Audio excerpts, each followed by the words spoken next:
Cheguei a Bitter Springs numa tarde de outubro, quando o sol descia vermelho sobre os telhados de madeira podre e a poeira cobria tudo, como se quisesse esconder a vergonha daquela cidade. Eu vinha do norte procurando trabalho e talvez um lugar onde ninguém soubesse meu nome. Na praça central havia um leilão e homens de chapéu sujo cercavam uma plataforma onde um sujeito gordo de colete listrado gritava números. Eu ia seguir em frente quando vi o que estavam vendendo. Não era gado, era gente.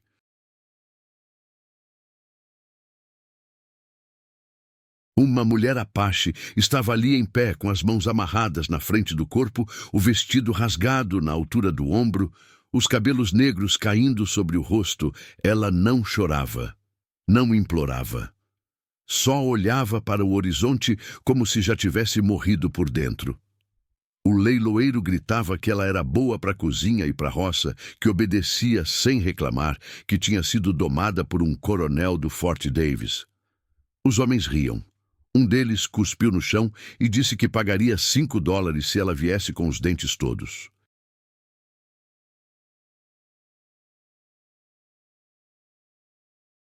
Senti algo subir pela garganta que não era raiva nem nojo, era algo mais antigo, como quando eu era criança e vi meu pai bater na minha mãe até ela parar de gritar. Dei um passo à frente e levantei a mão. $50, eu disse. O leiloeiro parou de falar. Os homens se viraram. Ela me olhou pela primeira vez e naqueles olhos escuros não havia gratidão, havia desconfiança, e eu não a culpei por isso. Paguei e cortei as cordas dos pulsos dela na frente de todos.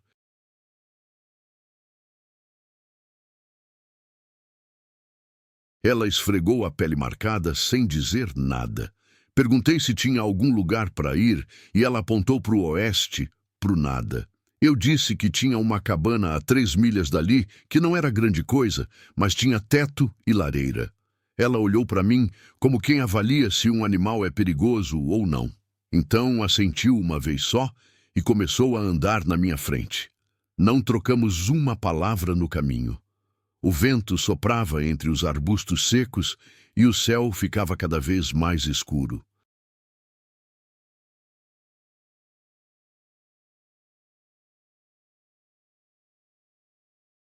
Eu ouvia só o som das nossas botas na terra e o ranger do meu cinturão de couro.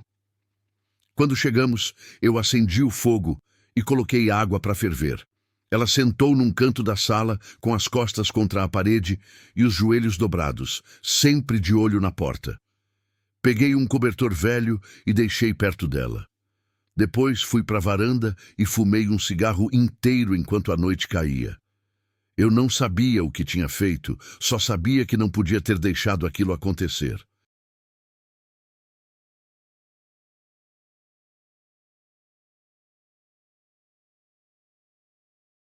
Quando voltei para dentro, ela estava dormindo com o cobertor enrolado no corpo e a faca da minha cozinha escondida debaixo da coxa. Sorri sozinho, ela era esperta. Deixei ela dormir e fui para o meu quarto pensando que talvez, pela primeira vez em anos, eu tinha feito algo que valia a pena. Nos primeiros dias, ela não falava. Eu trabalhava consertando a cerca dos fundos que tinha caído no inverno passado e ela me observava da janela com aqueles olhos que pareciam medir cada movimento meu.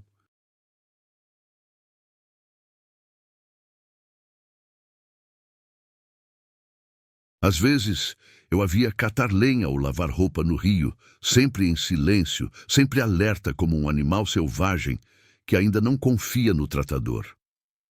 Uma manhã eu estava tomando café quando ela sentou do outro lado da mesa e disse sem me olhar. Meu nome era Nalim. Era, eu perguntei levantando os olhos da caneca. Ela assentiu, devagar. Quando os soldados levaram minha família, eles disseram que Apache não tinha nome de gente.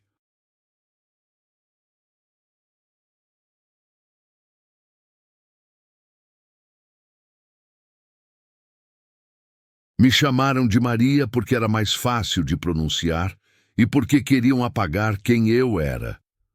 Depois, me venderam para um rancho no sul, onde o dono me batia quando eu falava na minha língua.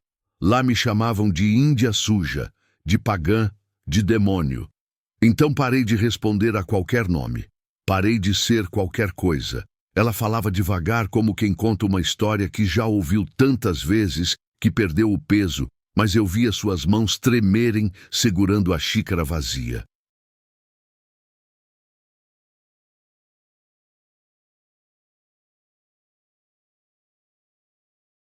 Contou que tinha 7 anos, quando viu a mãe morrer de febre num campo de prisioneiros em Bosque Redondo, que o pai desapareceu numa das marchas forçadas para o sul e ela nunca mais soube se ele tinha morrido de fome ou de bala, que cresceu sendo passada de mão em mão, como gado ou mercadoria, sempre sendo lembrada de que não tinha valor além do trabalho que podia fazer, que aos 12 anos foi vendida para um comerciante que a revendia sempre que precisava de dinheiro.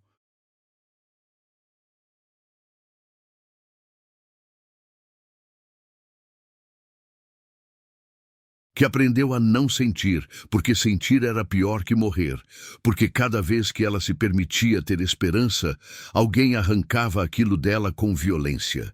Eu escutei sem interromper. Quando ela terminou, eu disse: aqui, você pode ser quem quiser. Não precisa ser Nalin se não quiser. Não precisa ser Maria.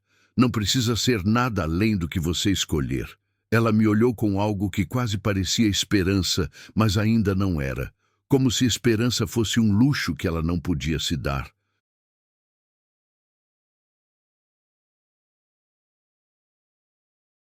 Os dias viraram semanas e a gente criou uma rotina estranha e silenciosa que parecia curar alguma coisa em nós dois.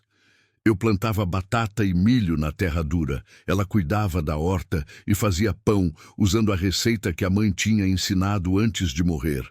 Às vezes, eu a via na varanda olhando as montanhas roxas no horizonte e sabia que ela pensava em ir embora, em voltar para o território Apache ou simplesmente desaparecer no deserto. Mas toda manhã ela ainda estava lá.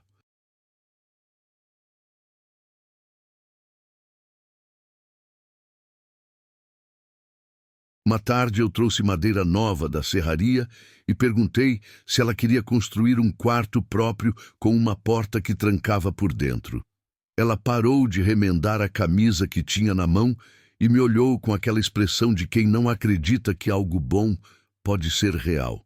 Você não espera nada de mim, ela disse. Não era pergunta, era constatação, e eu percebi que ela ainda estava esperando o momento em que eu cobraria o preço. Eu disse: não. Nada. Você não me deve nada. Nunca vai me dever.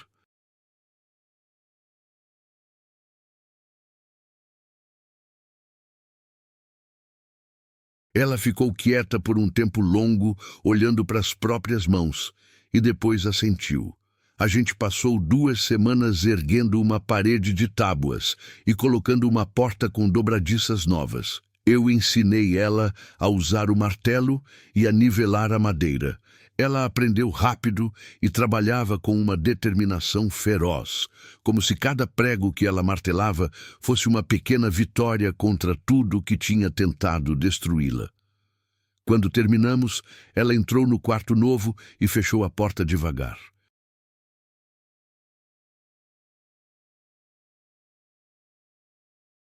Ouvi o som da tranca sendo colocada e soube que aquilo significava mais do que apenas privacidade. Significava controle. Significava escolha. Naquela noite, eu ouvi ela chorando do outro lado da parede fina. Um choro abafado e profundo que vinha de anos guardados. Não fui até lá. Algumas dores precisam ser sentidas sozinhas antes de poderem ser compartilhadas. Foi em dezembro que o homem apareceu e tudo mudou.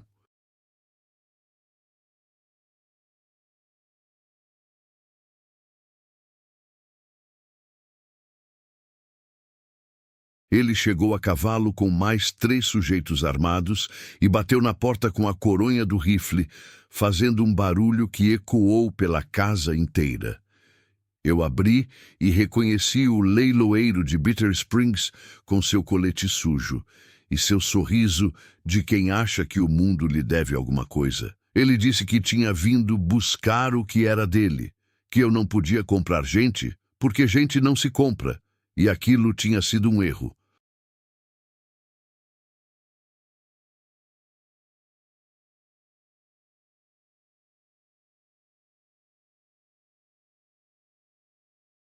Que ela era propriedade registrada do coronel Thaddeus Kane, do Fort Davis, e que havia documentos que provavam isso. Eu disse que ele estava mentindo e que não havia documento nenhum. Ele cuspiu no chão da minha varanda, deixando uma mancha escura na madeira, e disse que voltaria com o xerife e com o exército se fosse preciso. Quando eles foram embora levantando poeira no caminho, eu entrei e encontrei Nalin parada no meio da sala com a faca na mão e o rosto branco como papel.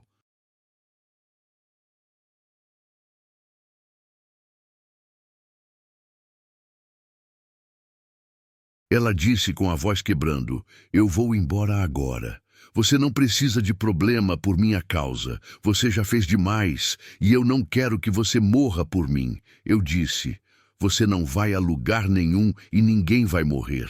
Ela olhou para mim como se eu fosse louco ou ingênuo demais para entender como o mundo funcionava.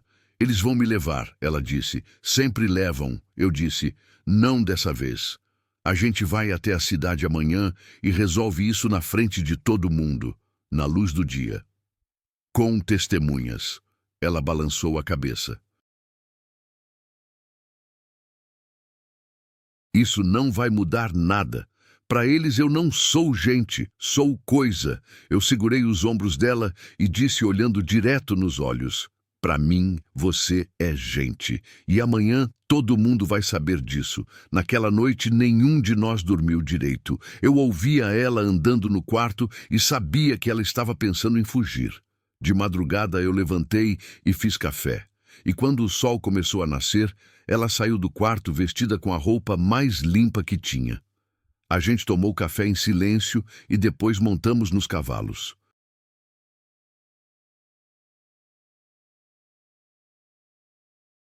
No caminho até Bitter Springs, ela não falou nada, mas eu via que ela segurava as rédeas com tanta força que os nós dos dedos estavam brancos.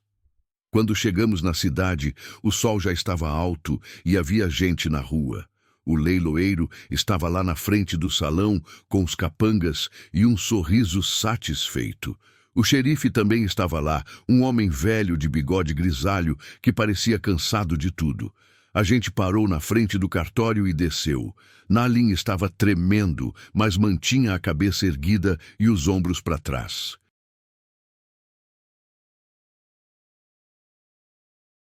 Eu disse em voz alta para todo mundo que estava parando para assistir: "Essa mulher não é escrava, não é mercadoria.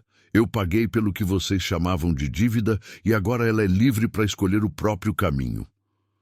O leiloeiro deu uma risada alta e disse: "Livre ponto, Apache não é livre, é bicho domesticado, e quando o bicho foge, a gente traz de volta." Senti a raiva subir como fogo na garganta, mas mantive a voz firme. Perguntei se alguém tinha algum papel que provasse que ela pertencia a alguém.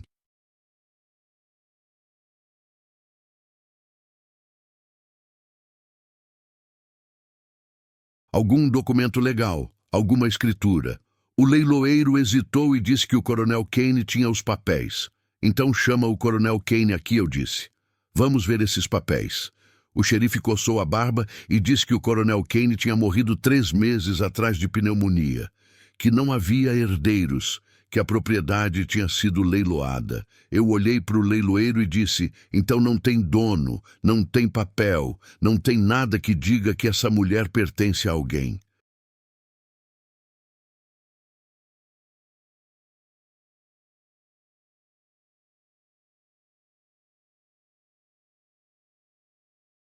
O leiloeiro ficou vermelho e começou a gritar que isso era desrespeito, que havia leis, que índio não tinha direito. Mas o xerife levantou a mão e disse: sem papel não tem propriedade, é a lei. Se o homem pagou no leilão e não há documento que contradiga, então ela é livre. O silêncio que caiu sobre a rua era pesado e tenso. Nalin deu um passo à frente e, pela primeira vez desde que a conheci, ela falou alto e claro para que todos ouvissem. Meu nome é Nalin. Não sou Maria. Não sou propriedade de ninguém. Sou Apache e escolho ser livre. Escolho meu próprio nome. Escolho minha própria vida. E ninguém mais vai decidir por mim. Algumas mulheres na calçada começaram a bater palmas devagar. O leiloeiro cuspiu no chão e foi embora xingando, seguido pelos capangas. O xerife assentiu e disse: que Deus abençoe vocês dois. Vão para casa. A gente voltou para a cabana e o silêncio do caminho era diferente agora. Não era o silêncio do medo, era o silêncio da paz.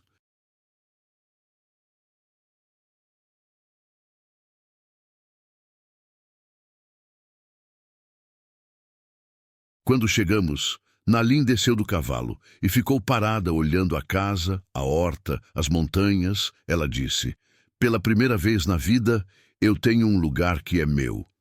Não porque alguém me deu, mas porque eu escolhi. Naquela noite, ela me pediu fogo para acender um cigarro que tinha enrolado com tabaco e papel fino. Eu dei o fósforo e observei a brasa acender no escuro. Ela tragou fundo e disse: obrigada. Não por me comprar, por me ver como gente quando ninguém mais via. Eu disse que todo mundo merecia ser visto. Ela sorriu de um jeito triste e bonito e disse: você acredita nisso mesmo de verdade? Eu disse: agora acredito. Antes eu só repetia palavras. Você me ensinou o que elas significam. Nalin ficou. Ela plantou um jardim cheio de ervas medicinais que a mãe tinha ensinado nos tempos antes dos soldados. Sálvia e camomila e raízes que eu nem sabia o nome. Ela começou a ajudar as mulheres da região com partos e doenças e feridas que os médicos da cidade não queriam tratar.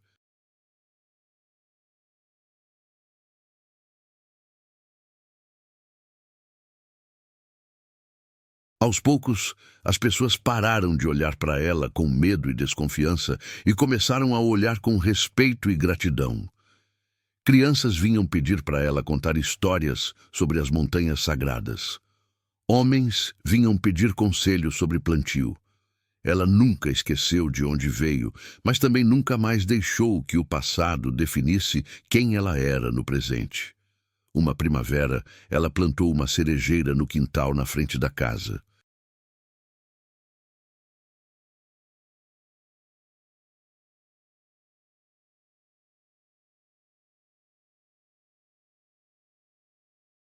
Eu perguntei por que cerejeira, e ela disse que a mãe tinha contado que no território Apache havia uma árvore sagrada que florescia mesmo na seca, que representava a força de continuar vivo quando tudo diz para você morrer. Ela cavou o buraco com as próprias mãos e colocou a muda pequena e frágil.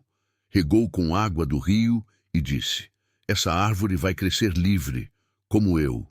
Ninguém vai cortar, ninguém vai queimar, ela vai crescer do jeito que quiser.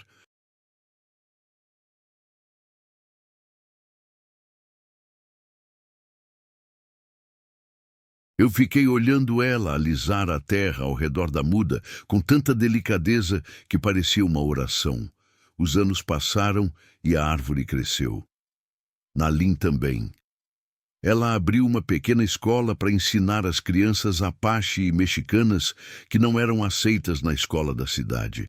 Ensinava a ler e escrever e também ensinava as histórias antigas para que não fossem esquecidas. Eu construí uma sala maior na casa e a gente recebia até 15 crianças por dia.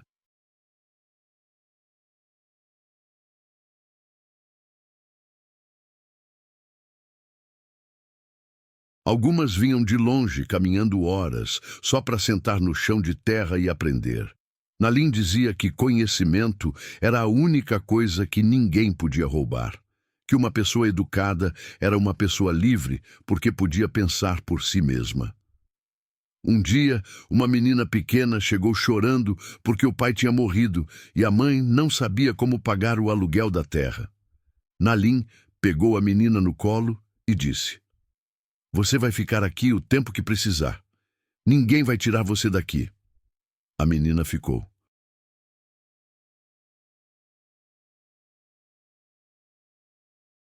Depois vieram outras, crianças órfãs e abandonadas e fugidas de lugares ruins. Nossa casa virou um refúgio. Nalim cuidava de todas com a ferocidade de quem sabe o que é não ter ninguém. Ela dizia que nenhuma criança deveria crescer sentindo que não pertence a lugar nenhum. Hoje, quando olho pela janela e vejo aquela cerejeira florida com os galhos cheios de flores brancas e rosadas, penso em tudo o que aconteceu desde aquele dia no leilão.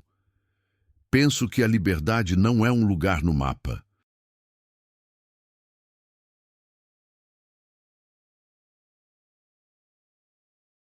É uma escolha que a gente faz todo dia, de não deixar que o mundo defina quem somos.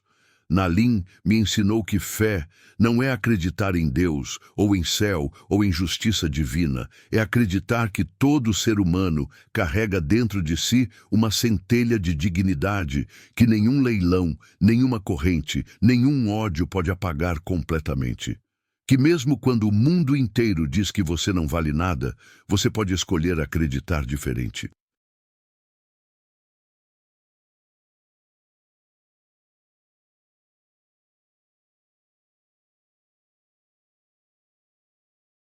E às vezes tudo que alguém precisa para fazer essa escolha é que uma única pessoa acredite primeiro. Ela me pediu fogo naquela noite depois que voltamos da cidade. E com aquela brasa acendeu em mim algo que eu pensava ter perdido há muito tempo. A crença de que ainda vale a pena ser humano num mundo que parece ter desistido da humanidade. Que um gesto pequeno pode mudar uma vida inteira. Que dignidade não é algo que se ganha ou se perde. É algo que sempre esteve lá, esperando ser reconhecido.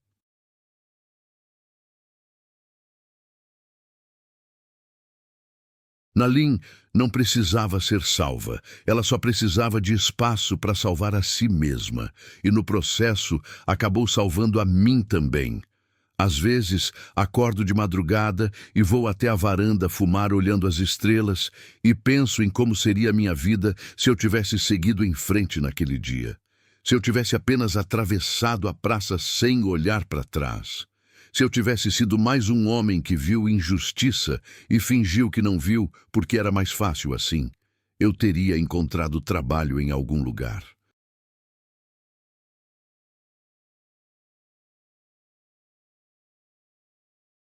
Teria vivido e morrido sem deixar marca nenhuma.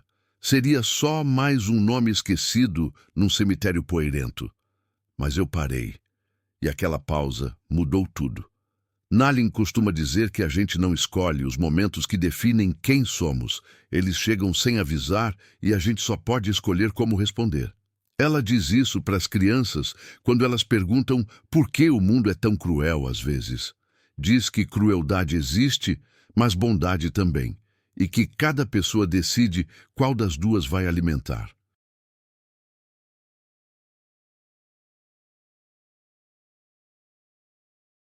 Eu vejo ela ensinar uma menina a escrever o próprio nome e vejo nos olhos daquela criança a mesma coisa que vi nos olhos de Nalim naquele primeiro dia. A desconfiança de quem aprendeu cedo demais que o mundo machuca. Mas eu também vejo quando essa desconfiança começa a rachar e deixa entrar um pouco de luz. Teve um inverno especialmente duro, 3 anos depois que Nalim chegou. A neve caiu grossa e o frio matou metade da plantação.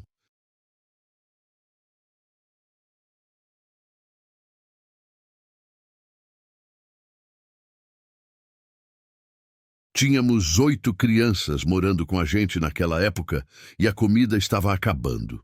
Eu pensei em ir até a cidade e pedir ajuda, Mas Nalin disse que não precisávamos de caridade. Ela saiu na neve antes do amanhecer e voltou no final da tarde com 2 coelhos e raízes que ela tinha cavado da terra congelada. Naquela noite, fizemos uma sopa fina que mal dava para encher a barriga de ninguém, mas a gente comeu junto ao redor do fogo e uma das meninas começou a cantar uma canção em espanhol.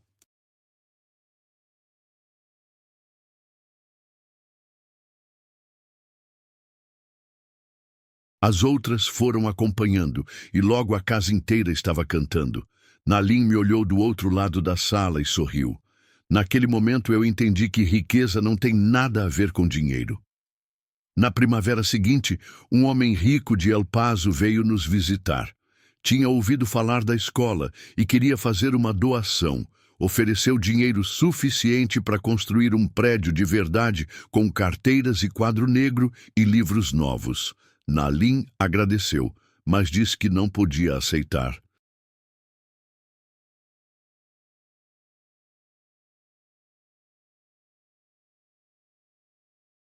O homem ficou confuso e perguntou por quê. Ela disse, porque você quer que eu coloque o nome da sua família na placa. Quer comprar o direito de dizer que fez o bem. Mas bondade que precisa de reconhecimento não é bondade, é vaidade. O homem ficou vermelho e foi embora ofendido. Eu perguntei se ela tinha certeza e ela disse, tenho. Essa escola existe porque precisa existir, não porque alguém quer se sentir importante. A gente continuou com nosso chão de terra batida e nossos bancos de madeira velha.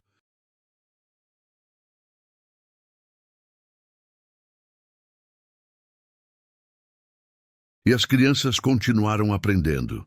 Teve também o dia em que o xerife veio nos avisar que alguns fazendeiros estavam reclamando da escola. Diziam que ensinar índio e mexicano a ler era perigoso, que ia dar ideia na cabeça deles, que ia criar problemas.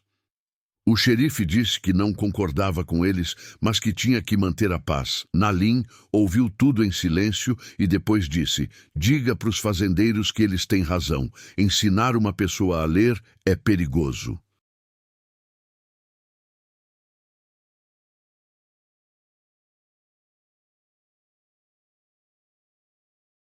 Porque quando você sabe ler, você entende as leis, entende os contratos, entende quando alguém está tentando te enganar.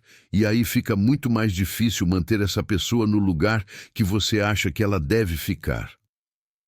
O xerife deu um sorriso cansado e disse, eu sabia que você ia dizer isso. Depois foi embora e a gente nunca mais teve problema com os fazendeiros. Pelo menos não problema oficial. Os anos foram passando e eu fui ficando velho. Meu cabelo embranqueceu e minhas mãos começaram a doer no frio.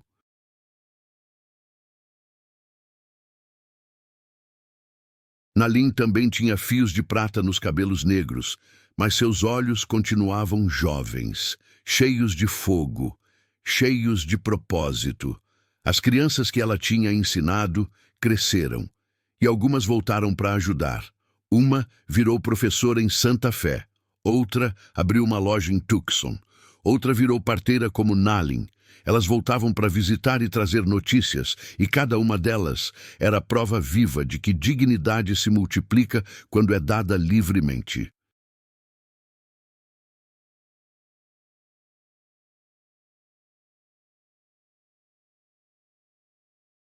Quando eu finalmente morrer, sei que vou ser enterrado debaixo daquela cerejeira.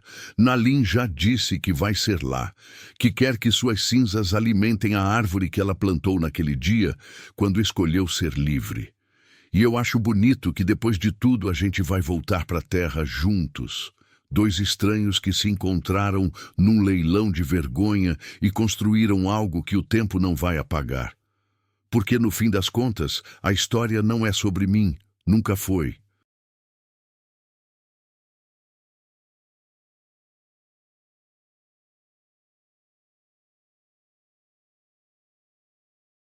É sobre aquela mulher Apache que me pediu fogo numa noite fria, e com aquela pequena brasa acendeu em mim a lembrança de que ser humano é uma escolha diária, que dignidade não se compra nem se vende, Que às vezes a única revolução que a gente pode fazer é olhar para outra pessoa e dizer: você importa, e acreditar nisso até que ela também acredite.